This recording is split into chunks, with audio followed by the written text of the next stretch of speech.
শুধু প্রবলেম না, এটা সমাজে একটা ব্যাধি। হ্যাঁ, এটা ৮-১০টা ব্যাধির মতো এটা একটা ব্যাধি। ব্যাধিটাকে দূর করা খুব দরকার। একদম শিকার হয়েছে, এই ইলেকশনেই শিকার হয়েছে।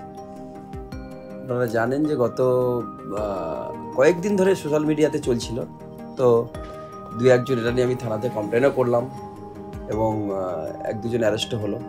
পরবর্তীকালে খুব স্বাভাবিকভাবে তারা আবার বেলও পেয়ে গেছে। মানে ভুয়ো কথা, যে কথার কোনো ভিত্তি নেই। আমার মিসেস কোনোদিন কোনো চাকরিই করেননি, সরকারি বেসরকারি কোনো ফার্মে কোনোদিনই কোনো জায়গায় কোনোদিন চাকরি করেননি। তিনি একজন গৃহবধূ, বাড়িতে থাকেন, বাড়ির কাজকর্ম যেটা সেটা করেন, কিন্তু তিনি একেবারে প্রকাশ্য জনসভা থেকে মঞ্চে দাঁড়িয়ে কথা বললেন। এবং তার আগে বিজেপির আইটি সেল থেকে শুরু করে বিভিন্ন social media, Facebook, WhatsApp continue এটা ঘুরেছে। সমাজের তো একটা ব্যাধি, আরো কঠোর হওয়া দরকার।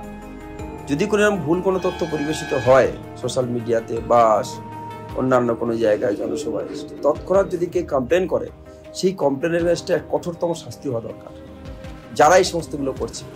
তাহলে দেখবেন যারা এটা করছে তারা এটা থেকে বিরত থাকবে।